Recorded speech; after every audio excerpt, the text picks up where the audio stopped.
I was driving through the Nevada desert recently when a bunch of fellow travelers pulled over onto the side of the road, apparently to take photos of this. And I swiftly realized why, because it looked like something out of a sci-fi movie. This is a massive solar power plant built in 2010, and the crazy thing happening is that there's a circle of massive mirrors reflecting the sun's light up to a single central receiver that then heats up to over 400 degrees Celsius and boils water to create electricity. And what's even more confusing is that the receiver kind of looks like a lamppost shining light outwards, but it is not, in fact, shining light down. All of that light is shining up toward the receiver. That's cool. Hello, I'm Dianna Cowern. Welcome to lesson 11 of Dianna's intro physics class, also known as AP Physics 1 review, also known as Physics by Dianna. Today's theme, magical powers. But minus the magic. It's just power. Today's lesson is power. So in that solar thermal power plant, there's clearly a lot of energy. People will often ask, whoa, how much energy is that? Or maybe you're running. You might ask how much energy you're using to run. And to that, I say, well, how long are you talking about?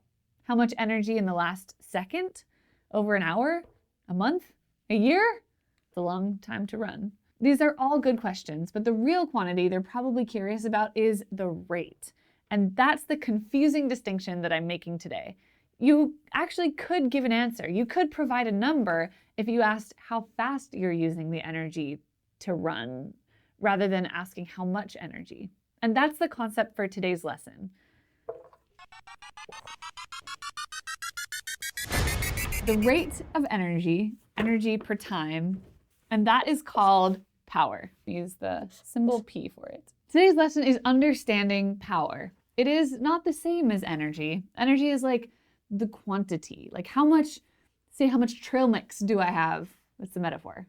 And the power is, in that metaphor, is the rate, like how fast am I eating the trail mix? Power tells you why it's hard to hike up a steeper slope. We're gonna do a problem on that. It tells you the rate of energy produced by all that water falling off of Niagara Falls.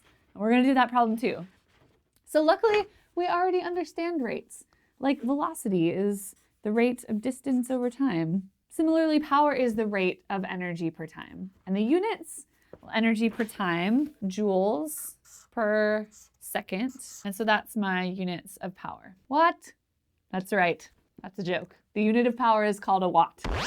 Named after James Watt, who was a Scottish engineer and scientist. And now the joke is even more funny because I explained it. I guess Watt was pretty important because in the late 1700s, he designed a thing that in part led to the Industrial Revolution. And what he designed was this efficient and usable version of the steam engine. Cool. So units, 1 joule per second, that is called a watt. For some context, cell phone camera lights put out about 1 watt. Horsepower, which is a common unit of energy, originally meant to tell you how powerful the average horse was, but that's equivalent to 745.7 watts. The most powerful pickup truck in America puts out about 350,000 watts. And the most powerful process we know of right now in the universe is the collision of 2 black holes. And that puts out 10 to the 47 watts, which for a very, very brief moment in time would briefly outshine all of the stars in the known universe in terms of power. That's crazy. So this incandescent light bulb is doing its best, putting out 60 watts. Can I touch it? Yeah, okay, it's not super hot yet. But you can see and you can feel the energy radiating out at a rate of 60 joules per second. And I'm holding this because I'm gonna hold on to the incandescent light bulb for a little bit and onto this LED light bulb. I'm gonna just hold on to these for a moment. And then we're gonna look at my hands through an infrared camera. Just give me a second to like. Now check out my hands using an infrared camera. Oh yeah, I have to take my hands off. Is this one a lot warmer? Yep, this one should be much warmer. LED light bulbs are more efficient, so they don't give off as much heat, which means for us and for our camera that they don't radiate as much in the infrared. Check it out. So you can tell by looking at them that both of these bulbs are shining, but if you look in the infrared camera, they look completely different. This one's way brighter because it gets so much hotter. So this one's using only about 2 watts, and most LED light bulbs use about 7 watts, 7 to 10. So the difference in power between these 2 light bulbs is 60 minus 2, which is 58 watts. And if you do the math, that's enough to lift a 1 kilogram book 58 meters in the air for all of us Americans. 58 meters is lifting 190 feet every second. So yeah, that's a lot of wasted energy. But what else is powerful? Well, I can guarantee that there's at least one thing in your vicinity, dear viewer, that's radiating energy at a rate of about 100 watts. And that's you and me. The human body radiates energy as heat at a rate of roughly 100 watts. You are so radiant today. So we've got light bulbs radiating at between 2 and 60 watts, and your body is radiating at 100 watts. So I hope this all gives us a good reference point for the order of magnitude of other power-using or power-producing things. Like, how much power could you put out with a bike? Think about the flashlights that you hand crank and they immediately turn on. So the answer must be something over this. So you can produce about 200 to 400 watts. That's not even enough power to power a toaster, which uses 1500 watts. As you'll see, things that heat up use a lot of energy. And how about the mind-blowing amount of power radiated by the sun? It's crazy. It's 3.8 times 10 to the 26 watts. That's like 4 trillion people of heat, or 7.5 trillion squirrel powers. So besides touching a warm light bulb, how can we get a feeling for power? Here's a classic. Think about hiking up 2 hills that are the same height, but one of them is shallow and the other one is steep. Is the change in potential energy hiking up from the bottom to the top the same for both hills, or is it more for the shallow hill or less for the shallow hill? Well, mgh is our change in potential energy, and that's the same because the heights are the same. So the total amount of energy or work is the same for both hills. But if you maintain the same linear speed in both cases, then the instantaneous power will be very different. Let's say you climb this one in 60 seconds, so t equals 60, and let's say you climb this one in 30 seconds. The shallower hill is an easier climb, but it takes longer because you have to go farther linearly, and that's power.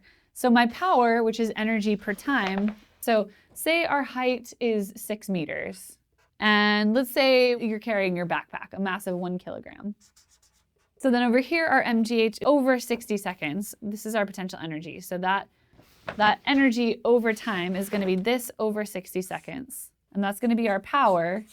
And if we plug in m is 1, g is about 10, h is 6. So this is 60 divided by 60. And so our power for this side is 1 watt.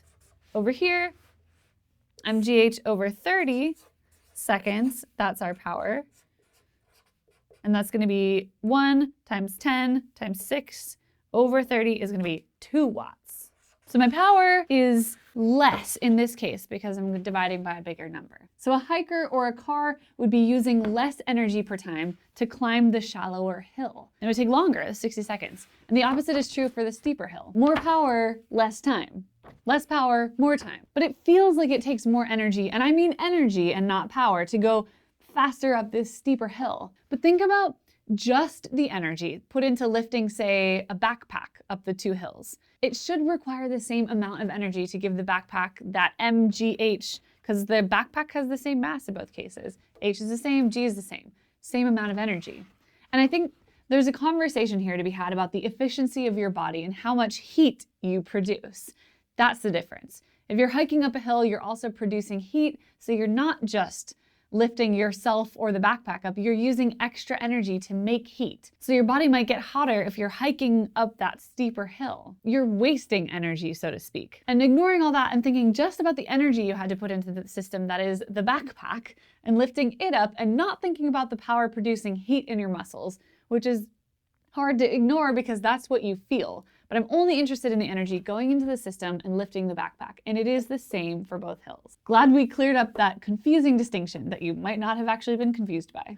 Another place you might see watts is in electrical bills. Even though I've been adulting for some time, I almost never look at the actual usage. I just look at the number next to the dollar sign. But just for you, I'm gonna look. Power companies usually measure energy usage in kilowatt hours. It's actually a pretty convoluted unit because kilowatt, well, that's just 1,000 watts, and a kilowatt hour is the amount of energy that you would use in 1 hour. So that's 1,000 watts times an hour. So this is just a measure of energy because you're multiplying your power, which is energy per time, times a time. So it's kind of like saying a joule per second times a second. It's silly if you ask me. And if you want to know how many joules are in a kilowatt hour, well, you can go do the math and then you can look it up to see if you were right. I think you can actually just Google how many joules are in a kilowatt hour and it'll pop up.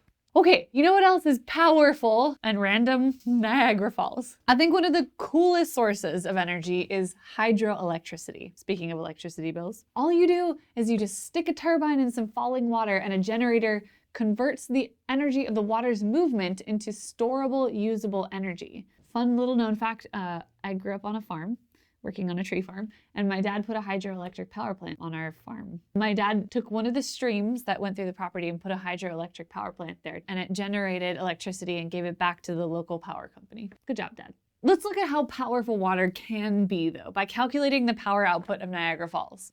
Yes, this is possible. And it's gonna be good practice for you for future problems involving power. So what do you need to know? Obviously, we need to know the flow rate.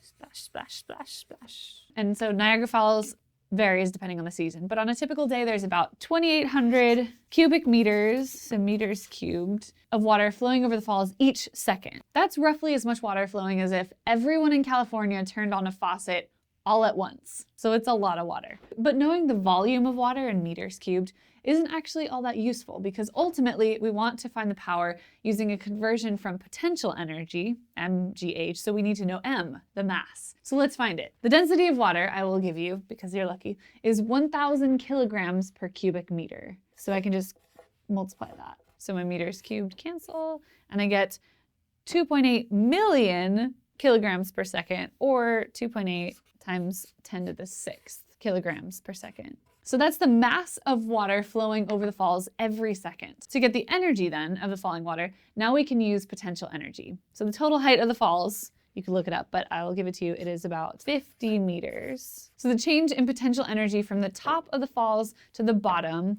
is potential energy change is mgh. I'm just gonna use the mass every second, and then we're gonna use the seconds later to convert it back to a rate. So the mass per second is 2.8 times 10 to the 6th kilograms. And then G, we're gonna use 10 meters per second squared. You all know it's 9.81 meters per second squared, this one, but we're rounding up to 10 times my height, which is 50 meters. And that equals 1.4 billion joules, or 1.4 times 10 to the 9th joules. And that's the total energy you could get from the amount of water that flows over the falls in 1 second.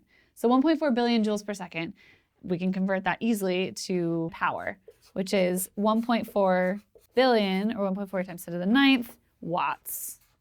Woohoo! So the power of Niagara Falls is roughly 1.4 gigawatts, enough to power over 1 million homes in the United States. Enough to send Doc Brown back to the future. Of course, 1.21 gigawatts. Or you could power a lot of squirrels. Dude, a toaster uses more power than a house. I know that sounds crazy. I figured out how many houses you could power by using the average power of a home, which is about 1.2 kilowatts, so about 1,200 watts. Averaged over an average day in the US, and that number is from 2017. If you remember back earlier in this lesson, we said that a toaster uses 1,500 watts, which is more than a house. So how is that possible? Well, we're using the average power of a house. So it's not the power when everything is on, like your toaster and your hairdryer and your air conditioner and your massive Christmas light display, or your massive Halloween display. When you turn on all those appliances, you're probably using closer to like tens of thousands of watts. Let's move on. When you're working with power problems, you might run into a little formula that looks like this. Power equals force times velocity. And this formula is fine. Let's check it out. Let's look at the units. The units of force are newtons.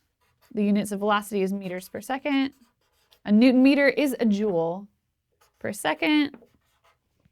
Joule per second, that is a watt. Ta-da! It works. But this formula can be a little bit tricky if you aren't careful. So let's work a fun little problem as an example.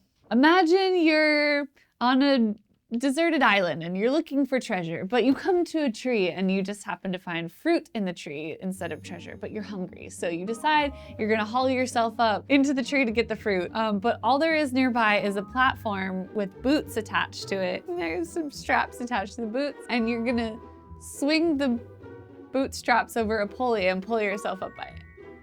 And your name is Guinevere. I'm laughing because we originally wrote this problem with Guinevere as the person, but I was talking to you, so you Guinevere. Okay, so got it? All right, the setup is real simple. Here's the platform, here's the boots, and your Guinevere is in the boots. Okay, so there's a strap securely connected to the boots. She's holding the strap. And then this is over a pulley connected to palm tree. Woo. So good. So you, Guinevere, well, I'm just gonna talk about Guinevere. Okay, Guinevere is hauling herself up by a rope, and she's going a constant velocity of 4 meters per second. Why? Because I said so. Now the question is, what is the power that she, the hauler of the strap or the rope, is exerting?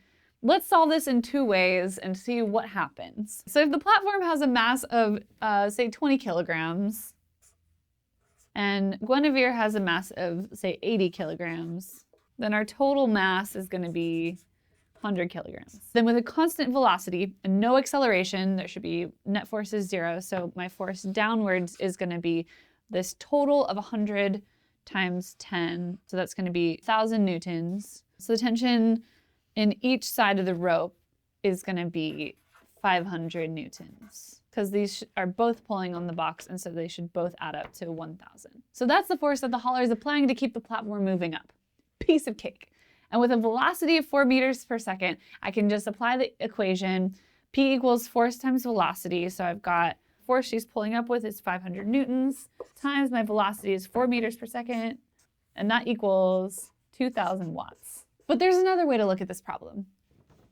Number 2. Think about the work being done on the platform person system. And the whole thing is moving up in our gravitational field 4 meters every second. So think about the potential energy change per second. I'm going to write that as my change in potential energy per second.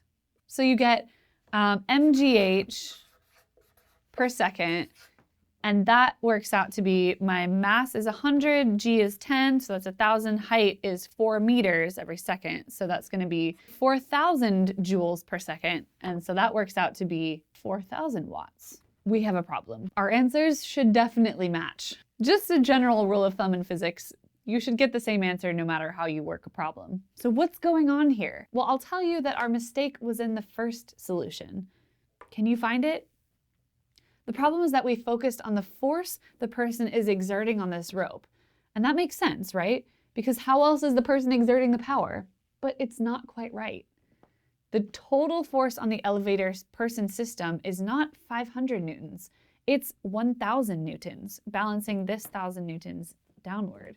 So we've got a tension pulling up on the elevator here of 500 newtons, and she's pulling down the rope, but it's also pulling back up on her with 500 newtons. So surprisingly, we've got both of these forces pulling the Guinevere and platform system upwards. Total force is 1,000 newtons, not 500, and now if we multiply 1,000 newtons of force times our velocity of 4 meters per second, we get 4,000 newtons. You can also mess around with how pulleys work and think about the actual speed of the rope through the puller's hands and get the same answer. But the real lesson is that P equals force times velocity equation can be tricky. So I try and avoid it and think about the actual energy change of potential energy happening per time if I can. Power equals delta E over delta T. One last thing, I promised you last time I would answer the riddle for you. I asked you if I take a spring like this, and I cut it in half, Does the spring constant get bigger, smaller, or stay the same? I promised you that I would answer in today's lesson, so did you figure it out? It turns out that the spring constant doubles. Not many people figure that out the first time. I didn't. So if you did, pat yourself on the back. And let's think about why. If you take a spring, I have a little one, and you stretch it some distance, delta x, so say I stretch it just like this half an inch or so, then you get some restoring force backwards. I can feel it pulling. But if you cut the spring in half and then you distend it the same delta x, then every little piece is being stretched twice the amount that it was before. And it's the same material, same construction, so the spring will now pull back with twice the force it did before. That is a doubling of the spring constant. And that is today's lesson on power. Woo! When they ask you what you learned on YouTube today, here are your 2 key takeaways. 1, power is the rate of energy. 2, that's it. Power is delta E over delta T. And here are all the problems that we did in today's lesson. The best way to make sure that you understand these concepts is to practice applying them yourself. So do go practice these problems. And here's a fun and probably totally unrelated set of facts. Did you know that there's a 4th state of matter besides solid, liquid, and gas? It's called plasma. If you were listening at the end of lesson 6, then you already know this because I talked about the fact that there's a 5th state of matter, so there must have been a 4th. Plasma sometimes shows up in a microwave when you're microwaving a grape, but nearly the entire sun is made of plasma. Lightning is made of plasma. Even that tiny spark that happens when you touch a car or a doorknob, when you get shocked, you're seeing plasma. What plasma is it's like a gas, but instead of a bunch of molecules, it's all charged particles. So it might be a gas of all positive charges or a gas of all negative charges. So it's like this electrified cloud of gas. And if you study fluid dynamics, you might even get to look at like a tornado or a vortex ring made in a gas of plasma. Physicists have even studied positron plasmas, which is a cloud, like a gas of antimatter. It's like an electron plasma, but the antimatter version of the electron. That's so cool. I hope you do continue on with physics and take some advanced classes in physics like fluid dynamics. And now, here's a message from a special guest. Hey everyone, my name is Alan Pan. I'm a full-time YouTuber just like Dianna, and I'm also a failed Mythbuster and general overall professional nerd. And I hear you're taking an Intro to Physics class. That's awesome. My favorite classes growing up were AP Physics, B and C. And now I use that sciencey, physicsy knowledge to build cool stuff and put it up on YouTube, and that's my job. So you never know when a little bit of physics might help out a lot. So I hope you have good luck with your course, have fun studying, and as Dianna always says, happy physicsing.